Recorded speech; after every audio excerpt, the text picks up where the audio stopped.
Hello，大家好。今天大家的心情都还好吗？在开始今天的话题之前呢，请先允许我介绍一下我的频道。如果你是中级水平的中文学习者，并且你在寻找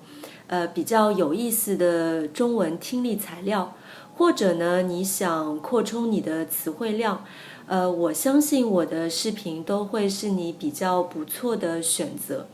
那每一期呢，我都会选择一个话题，用最自然的方式跟大家聊聊天，让你在不知不觉中呢，就练习到自己的中文听力，并且呢扩充你的词汇量。那如果你还没有订阅我的频道，请记得按下面的红色按钮，并且打开小铃铛，这样你就不会错过我任何一期的视频了。谢谢大家。我还在中国的时候，其实就一直听说中国游客就是在外国人眼中的中国游客一直是一个比较神奇的存在。那我也听到过非常多的负面的评价。今天呢，我在微信上面看到有一个帖子，是一个德国人总结的中国游客的几个特征。那他呢？他是一个德国人，在德国的一家旅行社工作，主要呢是负责接待来自中国的游客。那我看到他总结的那些点呢，我觉得还算是比较中肯，也没有带有非常强烈的个人的感情色彩，所以呢我就想在这里跟大家分享一下。然后如果你们在自己的国家有遇到过中国的游客，看看他的总结跟你们想的是不是差不多，你可以在留言里面告诉我你的想法。他列出的第一条呢，就是在中国游客的行李中会有一些不太寻常的东西。我们来看一下他列出哪些不寻常的东西。第一个呢就是水壶，然后是保温瓶、自拍杆、来自中国的腌菜和方便面。那在他列出的这几样东西里面，我好像除了保温瓶，就真的没有带过其他的东西。那保温瓶呢？我为什么带保温瓶？是因为真的在国外的餐厅，就是都没有热水提供的，而且不管天气有多冷，都是冰水，而且里面还有冰块那种。有的时候我真的会觉得有点受不了，因为中国人真的可能是喜欢喝热水的。然后自拍杆呢？自拍杆我不带，不是因为我不需要，而是正好跟我一起去旅行的小伙伴呢，他们都有，所以不需要我带。然后中国的腌菜或者方便面，我觉得可能是中国的游客他们不太习惯西方的食物。那如果你吃一顿或者两顿，那感觉还是比较新鲜，觉得还很好吃。但是可能过了2天以后，就会开始想念中国的食物，然后中国的味道。所以呢，我也并不奇怪有些人会带方便面或者是中国的咸菜之类的。他列出的第二点呢，是中国游客必须24小时都有 WiFi。这一点好像是真的，因为以前，我如果出去旅游的话，我好像还会在淘宝上面会订一个移动的 WiFi， 就是移动的路由器。这样的话就可以保证我24小时就不管人在哪里都有 WiFi。然后呢，就是比如说在选择酒店的时候，我也会选择提供免费 WiFi 的酒店，就这样好像觉得非常的方便。那为什么我们会想一直要有 WiFi 呢？在这个德国人的这篇文章里面呢，他是这样讲的，他说，因为对于中国游客来说，在朋友圈，在微信朋友圈上面，就是post 他们自己今天的行程，就是自己今天在哪里，或者时时刻刻跟中国的亲友联系，是非常重要的一件事情。那我想说一说，就是在朋友圈，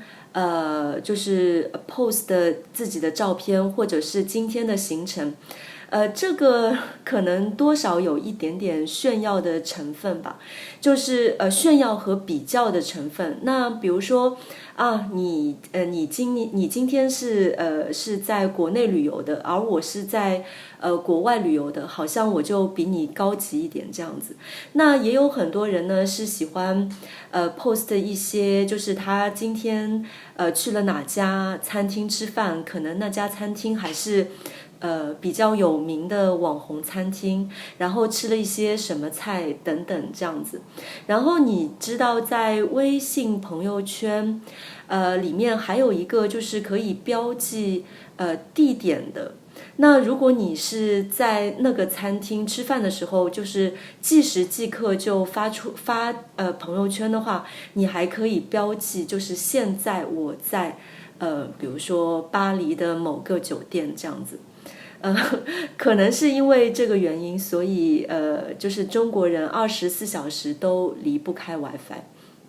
那以前呢，发朋友圈也算是我的一大爱好，但是不知道从什么时候开始呢，我发朋友圈的频率就开始大幅度的下降。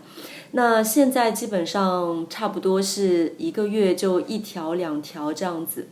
但是我如果出去旅行，我可能还是会偏向于选择有 WiFi 的酒店，这样呢就比较方便跟家人联系啊，然后或者是就是比如说在旅行的途中，你需要查阅一些讯息，各方面都会比较方便一点。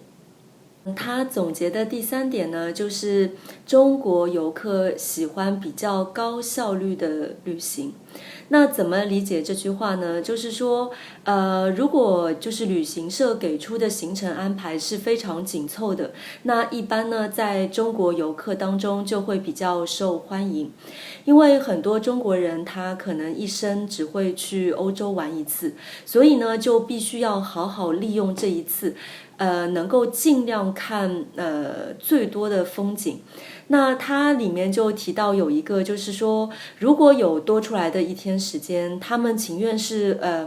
赶路赶到另外一个城市去看一看，甚至于是到旁边的一个国家去看一看，也不愿意就是坐在咖啡店里面享受慢慢的享受这一天。那我觉得，可能是有道理的吧，因为在中国人就是旅行里面呢，就是经常会有一句话是怎么讲的？是说什么？上车睡觉，下车拍照。就是你会经常看到旅行大巴，其实这个在国内的景点也是一样的，就是在旅行大巴上面，就是旅行社安排好，然后把你带到一个景点，那你的任务呢就是下车，然后给你可能10分钟、20分钟自由活动的时间，然后呢你们就在那边拍照，到此一游之类的，然后呢再上车赶往下一个景点。在车上呢，很大部分人就是选择睡觉休息一下这样子。第4点呢，他提出，中国游客一般对沙滩、葡萄酒这样的旅行模式不感兴趣。那沙滩呢，就是他说，如果中国游客去沙滩的话，他们一般只喜欢拍照，而外国人呢，通常喜欢在沙滩上面晒太阳。而且他还提出有一点比较有意思，他说，中国人一般不愿意把自己自愿的把自己暴露在阳光下面，因为呢，就是皮肤黑，可能呢在中国意味着你是一个体力劳动者的标志，所以呢，黑皮肤在中国并不是特别的受欢迎。那这一点我觉得我还是蛮同意的，因为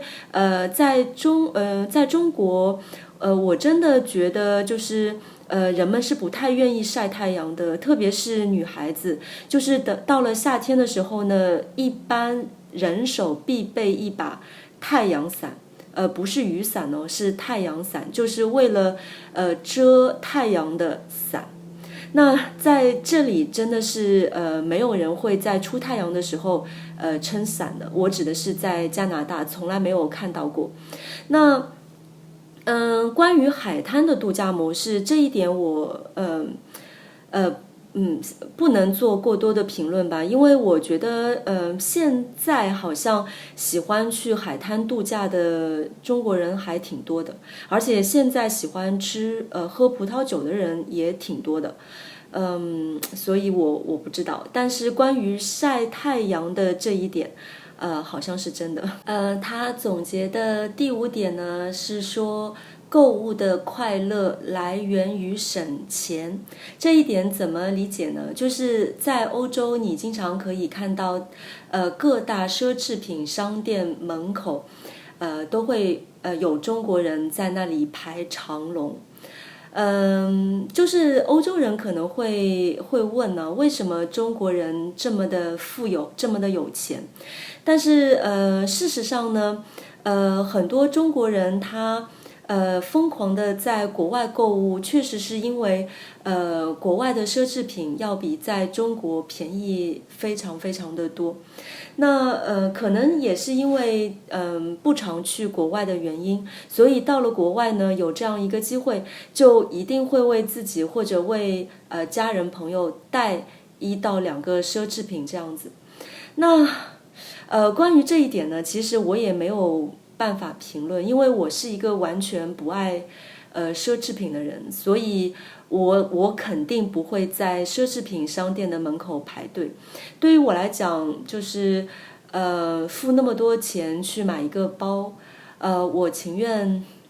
再多去看几个地方吧，就是把钱省下来，然后下一次旅行的时候想一想去哪里，或者去吃美食，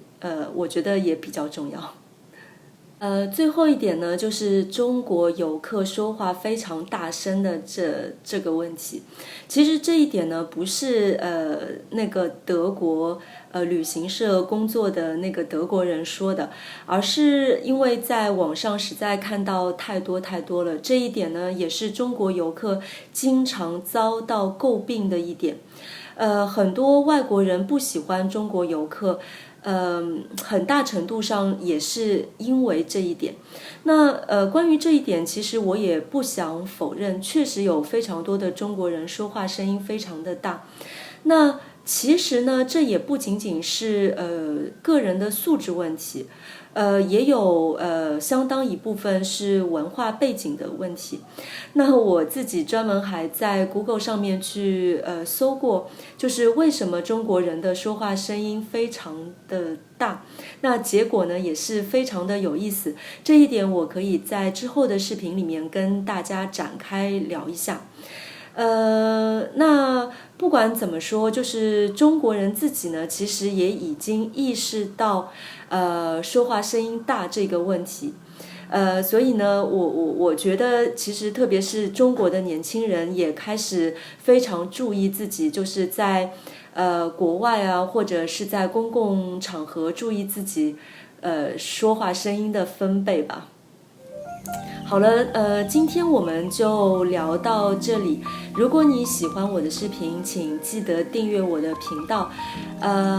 非常感谢你的收看，我们下次再见。